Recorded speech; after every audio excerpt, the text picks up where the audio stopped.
하나님의 말씀 같이 함께 낭독하겠습니다. 하나님의 말씀은 주보 3면에 기록된 대로 누가복음 24장 27절부터 36절까지 우리 같이 한 목소리로 낭독하겠습니다. 이에 모세와 및 모든 선지자들의 글로 시작하여 모든 성경에 쓴 바 자기에 관한 것을 상세히 설명하시니라. 저희의 가는 촌에 가까이 가매 예수는 더 가려는 것 같이 하시니 저희가 강군하여 가로되 우리와 함께 유하사이다. 때가 저물어가고 날이 이미 기울었나이다 하니 이에 저희와 함께 유하러 들어가시니라. 저희와 함께 음식 잡수실 때 떡을 가지사 축사하시고 떼어 저희에게 주시매 저희 눈이 밝아져 그인 줄 알아보더니 예수는 저희에게 보이지 아니하시느니라.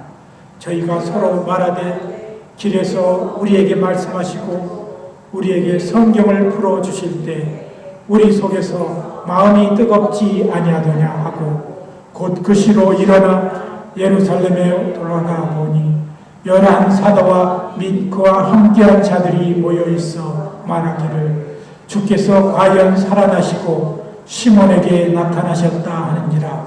두 사람도 길에서 된 일과 예수께서 떡을 떼심으로 자기들에게 편리시킨 것을 말하더라. 이 말을 할 때 예수께서 친히 저희 가운데 서서 가라사대 너희에게 평강이 있을지어다 하시니. 아멘.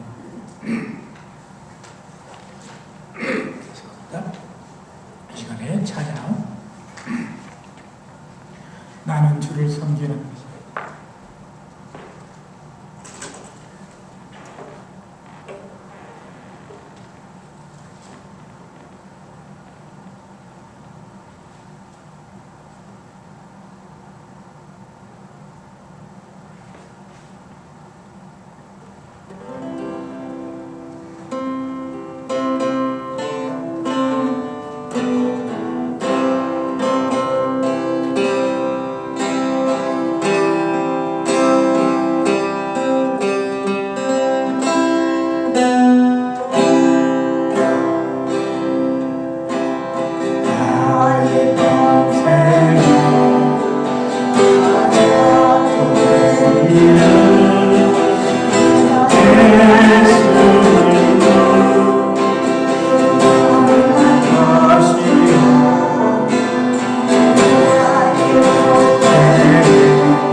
예, 오늘 벌써 7월의 마지막 주일입니다. 우리가 사는 삶 가운데 늘 우리가 잊지 말고 살아야 될 것은 우리 예수님께서 승천하시면서 말씀하신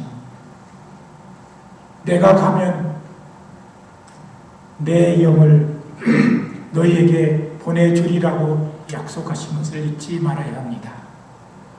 우리는 늘 주의 영이 우리의 삶 가운데 고난 속에서나 또 기쁨의 속에서 늘 우리와 함께함을 우리는 깨닫게 되는 것입니다. 우리가 이 신약성경 마태, 마가, 누가복음 이 세 복음서를 공간복음서라고 부릅니다. 시놉틱 가스플스라고 부릅니다. 이 공간복음서란 고대 그리스의 신, 함께란 뜻과 그 다음에 업시스, 본다라는 뜻이 합쳐진 낱말을 우리가 공간복음서 원래 말로 표현합니다. 그래서 시놉시스라고 표현하는 것입니다. 예수님의 생애에 관하여 공통적인 관점에서 보며 서술되었기 때문이래 우리가 이것을 공간복음이라 부른 것입니다. 그래서 이 세 복음서는 비슷한 예수님의 기사들이 많이 함께 나와 있습니다. 이것은 특별히 이 요한복음과 비교해 보면 이 세 복음서만이 가지고 있는 특성이라 할 수 있는 것입니다.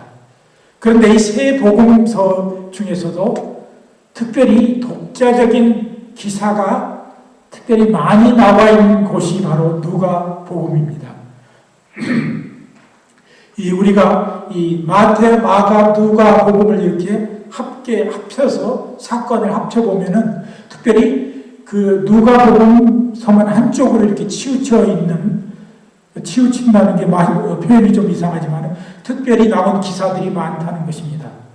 예를 들어 보면은 초반에 세례 요한의 탄생 설화가 있고 또 그 집안 이야기가 나와 있다든지 예수님의 어린 시절의 이야기가 부분적으로 나옵니다. 예수님의 공생의 기간 중의 기사도 다른 복음서에 없는 내용들이 등장합니다. 예를 들어 탕자의 비유와 청지기의 비유, 그리고 삭개오의 이야기 등입니다.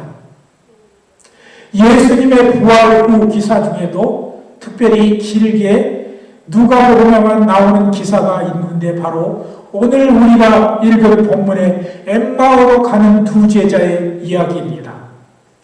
예수님의 부활 후에 마리아 다음으로 예수님을 본 사람이 바로 예루살렘에서 25리 길이 되는 엠마오로 내려가는 두 제자들이었습니다. 오늘 본문에는 한 사람의 이름, 이 글로바라는 이름만 나옵니다. 그런데 이 글로바라는 이름의 의미를 제가 찾아보니까 아버지를 영화롭게 하는 자라 이렇게 의미하는 것입니다. 어떤 성경학자들은 이 두 제자가 굉장히 중요한 예수님의 제자들이었을 것이라는 얘기도 합니다. 그런데 예수님을 물론 영적인 부활하신 예수님의 몸이었어도 빨리 알아보지 못했다는 것을 볼 때 그렇게 가까운 제자는 아니었을 거라는 상상을 하기도 합니다. 우리가 아는 대로 이 예수라는 이름의 뜻은 여호와는 구원자라는 의미인 것입니다. 이 구약의 예수님의 탄생을 가장 정확하게 적절하게 표현한 예언이 있는데 바로 이사야서 7장 14절입니다. 그러므로 주께서 친히 징조로 너희에게 주실 것이라. 보라, 처녀가 잉태하여 아들을 낳을 것이요 그 이름을 임마누엘이라 하리라고 이제 되어 있습니다. 어떤 분이 저한테 구약에서 예언된 이름과 신약에서 성취된 이름, 예수의 이름이 다르지 않냐고 질문합니다.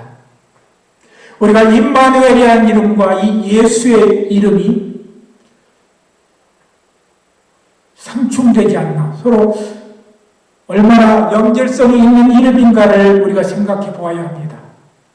예수님이 우리를 구원하기 위해서는 반드시 그분이 우리와 함께 하셔야 하기 때문에 아마 임마누엘이라는 이름으로 먼저 예언한 것 같습니다. 죄로 물든 인간을 위해서 대신 형벌을 받아서 우리를 구원하려면 신의 신분 그대로 있으면 안 되는 것입니다. 죄인된 우리 인간의 신분이 되어서 우리를 대신해서 죽어야지만 온전히 구원사적인 그런 역사가 마무리되는 것입니다. 그것이 예수가라는 이름이 간직하고 있는 신비 중에 하나입니다. 우리가 이 송명희 씨가 작사해서 불렀던 예수 그 이름이라는 그 가사 중에 예수 그 이름 비밀이 되었네라고 합니다. 그만큼 그 예수의 이름은 우리에게 신비를 가져다 주는 것입니다. 오늘 저는 이 본문을 통해 예수님의 부활에 만났던 이 엠마오의 두 제자가 예수님과 어떤 대화를 나누었으며 또 예수님을 만난 이후에 11제자에게 가서 또 어떻게 예수님에 대해서 설명하는지를 우리는 살펴보고자 하는 것입니다. 그런데 우리 예수님은 아까 제가 임마누엘의 하나님, 임마누엘이라는 그 예수님의 명칭으로 구약에 예언됐다고 했는데 예수님은 어떤 때 우리와 함께 하시는가를 오늘 본문을 통해서 우리에게 잘 설명해 주고 있는 것입니다. 먼저 예수님은 절망과 슬픔 속에 있는 자에게 먼저 찾아오셨다는 것입니다. 임마누엘의 예수님은 그 의미대로 우리와 함께 하려고 찾아오셨습니다. 오신 것입니다. 그리고 우리를 구하기 위해 자신을 드리기까지 사랑하셨습니다. 여기 서 있는 저에게, 우리 모두에게 주님은 그렇게 오셔서 함께 하셨습니다. 엠마오의 두 제자는 그들이 예수님을 만나기 전까지는 슬픈 모습을 하고 있었습니다. 그러나 그들은 예수님과 함께함으로 확실히 변했습니다. 이 시대를 사는 우리에게 구원은 반드시 그가 약속한 그의 영이 우리와 함께 하는 그런 현상이 나타나야 하는 것입니다. 그래야 우리가 영적인 눈이 띄어져서 예수님을 바라볼 수 있었습니다. 오늘 엠마오로 가는 두 제자는 예수님과 하루 가까이 거하면서도 예수님께서 축사하신 떡을 떼어서 영적인 눈이 열리기 전까지는 예수님을 알아보지 못했던 것입니다. 30절 보니까 저희와 함께 음식 잡수실 때에 떡을 가지사 축사하시고 떼어 저희에게 주심에 저희 눈이 밝아져 그인 줄 알아보더니 예수는 저희에게 보이지 아니하시는지라고 기록되어 있습니다. 우리 예수님은 우리가 어렵고 힘들 때 우리와 함께하지 않는다고 우리는 많이 생각합니다. 그러나 예수님은 분명히 우리와 함께 하셨던 것을 우리가 영적인 눈을 떠서 우리가 돌아온 길을 돌이켜보면 예수님은 분명히 우리와 함께 그곳에 계셨던 것을 우리는 발견할 수 있는 것입니다. 두 번째, 그의 임재를 경험한 사람은 마음이 뜨거워집니다. 본문 32절에 저희가 서로 길에서 우리에게 말씀하시고 우리에게 성경을 풀어주실 때 우리의 속에서 마음이 뜨겁지 아니하더냐라고 했습니다. 주님이 밝혀주신 성경의 구속적 진리에 속사람이 뜨거워져서 이제는 그들이 사명의 불길에 휩싸였습니다. 그리고 그 사명을 받은 그들이 가던 엠마오 길을 돌이켜서 예루살렘으로 다시 돌아왔던 것입니다. 참된 평화가 머무는 그곳에 다시 예수님께 돌아와서 바로 오늘 본문 마지막 우리 읽었던 그 부분에 너희에게 평강이 있을지라, 그 예루살렘이라는 의미가 평화가 머무는 곳입니다. 바로 예루살렘으로 돌아온 그 두 제자는 직접 예수님을 만나 예수님께서 선포한 그 평화를 맛봤던 것입니다. 세 번째, 그리스도의 영을 체험했다면 그의 삶의 방향이 변해야 하는 것입니다. 슬픔과 낙심의 상징인 엠마오를 떠나 주의 평화가 머무는 예루살렘으로 즉시 향했다 했습니다. 33절에 보니까 두 제자들이 곧 그 시로 일어나 예루살렘으로 돌아왔다고 했습니다. 엠마오에서 예루살렘까지는 11km 정도 되는 거리입니다. 29절에 의하면 날이 이미 저물었지만 그들은 희망을 되찾아서 날이 이미 저물었지만 단숨에 예루살렘에까지 달려갔던 것입니다.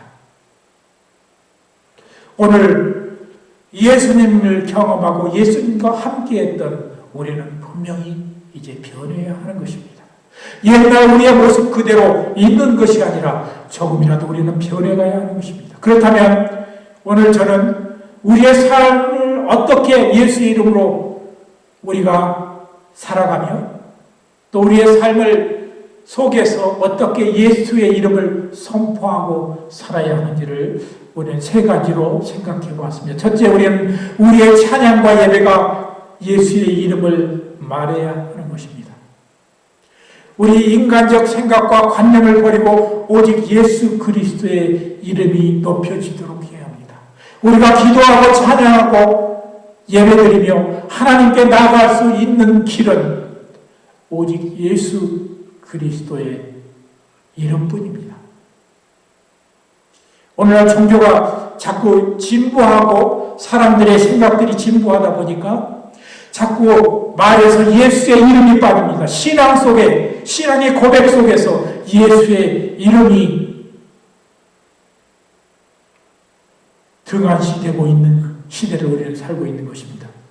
두 번째, 우리의 전파가 예수 그리스도여야 합니다. 우리의 전도에 대해 고린도후서 4장 5절에는 우리가 우리를 전파하는 것이 아니라 오직 그리스도 예수의 주되신 것과 또 예수를 위하여 우리가 너희의 종된 것을 전파함이라고 기록하고 있는 것입니다. 그리고 세 번째로 끝으로 우리의 삶 자체가에서 예수 그리스도가 표현되어야 하는 것입니다. 우리가 사는 삶으로 예수의 이름이 되어져야 합니다. 이 오늘 본문 속에서 예수님이 그들과 대화를 하고 그리고 이야기를 주고받았다는 내용이 원어 성경에 보니까 어떻게 표현되어 있냐 하면 안티발론하고 표현되어 있습니다. 이 말은 서로 공을 주고받다라는 의미인 것입니다. 우리가 보면은 우리 교회 안에서라 보면 사람들이 그리스도 안에서 대화를 할 때 너무 일방적인 대화를 하는 경우가 있습니다. 예수님은 온 천하를 주인이 되셨던 그 주님, 만왕의 왕이셨던 그 주님이 한낱 그의 엠마오로 가는 그 제자들과 함께 대화하면서 예수님이 일방적으로 그들에게 막 말하는 것이 아니라 그들에게 한 질문을 하고 또 대답을 받고 대화를 하는 그런 예수님이셨다는 것입니다. 오늘 그리스도인들의 대화를 보면 너무 일방적인 대화인 경우가 많습니다. 자기가 하고 싶은 얘기 그냥 계속 내뱉습니다. 그리고 자기 얘기가 뜻이 잘 맞아지지 않으면 기분이 조금 상실하는 경우 있습니다. 우리는 그리스도 안에서 참된 대화를 나누기 위해서는 우리가 내 얘기를 묻고 그 사람이 내 얘기에 대해서 대답하고 그렇게 대화하는 그런 예수님이 오늘 본문에서 가르쳐준 그 대화가 우리 그리스도인에게 필요하다는 것입니다. 이 한 짧은 예화를, 저에 관계된 예화를 들고서 말씀을 마치겠습니다. 제가 어렸을 때 저희 증조 할아버님이 제가 12살 때까지 살아 계셨습니다. 그런데 저희 증조 할아버님이 저에게 말씀해 주기를 이 조선시대 말에 기독교가 처음 들어왔을 때 당신께서는 기독교를 야소교라고 불렀다고 그렇게 말씀하셨습니다. 그러면서 하신 말씀이 이 야소교가 종교적으로 우리를 침략하기 위해서 가져온 종교가 야소교라고 처음에는 생각했다고 합니다. 그런데 가만 보니까 그 예수 그리스도의 복음을 전하는 그 동네에 들어온 목회자가 정말 헌신적으로 희생적으로 동네에서 젊은이들을 가르치고 그리고 마을을 위해서 애쓰는 그런 모습을 보면서 자기 자신이 그 동네의 가장 어른이셨던 저희 증조 할아버지가 그 교회에 그 동네에 교회당을 지을 수 있도록 허락했다고 했습니다. 오늘 우리가 사는 이 시대 속에 우리가 원래 얘기했던 이 야소, 예수의 이름이 희미해져 가고 있는 시대를 우리는 살고 있습니다. 오늘 이 교회 안에서 목회자들도 보면 처음에 교회를 시작할 때는 예수의 이름을 언급하고 그 예수만이 우리의 길이라는 것을 많이 언급합니다. 그런데 교회가 어느 정도 성장하고 양쪽으로 커지면은 그 외침과 삶 속에서 예수의 이름이 사라져가고 오히려 하나님과 자기가 조금은 급이 달라진다고 이렇게 은연중에 표현하는 목회자들이 있습니다. 그리고 자기 말은 곧 하나님이 주신 그 말이라고 착각에 빠지는 분도 있습니다. 조금 더 재미있게 얘기하면 얼마 전에 보니까 처음에는 굉장히 겸손한 목회자였는데 이 목회를 시작한 후에 자기가 유명세를 타고 세상에 이름이 알려지니까 설교 중에 제가 직접 이 말을 들어보았습니다. 하나님 까불면 나한테 혼나 이렇게 얘기하다가 요 근래 이단이라고 공격받는 목회자도 있습니다. 요즘 많은 사람들이 여러 가지 기독교에 대해서 비판적이고 또 교회를 떠나는 사람도 있습니다. 우리는 이제 다시 우리의 이름이, 우리의 속한 우리의 명칭이 야소 기독교인이 되어야 합니다. 기독교라는 것은 그리스도교라는 것을 한문적으로 표현하는 것입니다. 이 야소라는 것은 우리나라의 순수한 말입니다. 우리가 바로 예수 그리스도인이 되어야 하는 것입니다. 이 히브리어에서는 메시아를 기름 부은 자라고 표현하고 있습니다. 그래서 이 히브리어로 기름 부은 자를 메시아라 하고 헬라어로 기름 부은다는 의미를 그리스도라는 표현인 것입니다. 우리의 진짜 기름 부은 자는 예수 그리스도 한 분뿐입니다.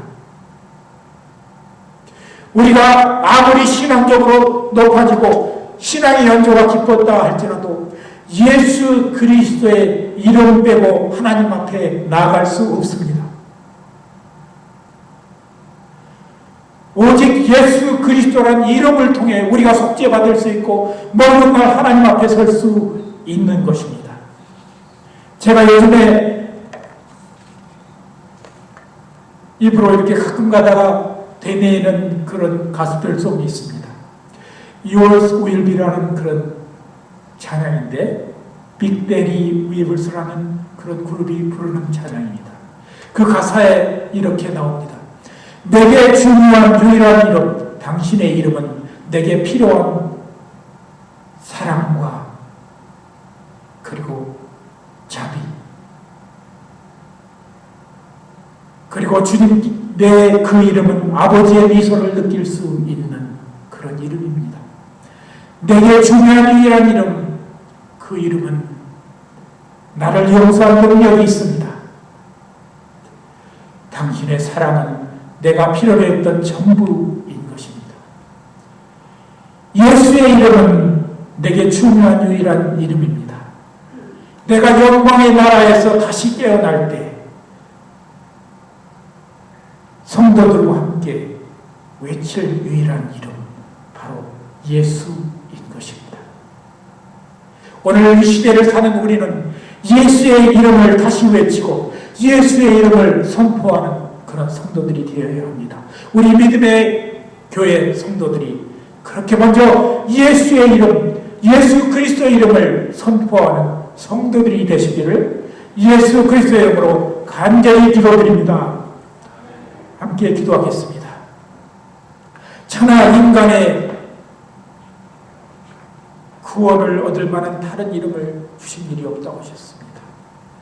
다른 이로서는 구원을 얻을 수 없나니 천하 인간의 구원을 얻을 만한 다른 이름을 우리에게 주신 적이 없다고 했습니다. 하나님, 우리가 다시 주의 복음으로 순수해지며 정결해지며 겸손해져서 예수의 이름으로 다시 거듭나고 우리의 삶이 매일 그리스도의 이름 속에서 변화되어가는 우리 성도들 되게 하여 주시옵소서. 감사드리며 예수 그리스도의 이름으로 간절히 기도드리옵나이다. 아멘. 우리 찬송가 295장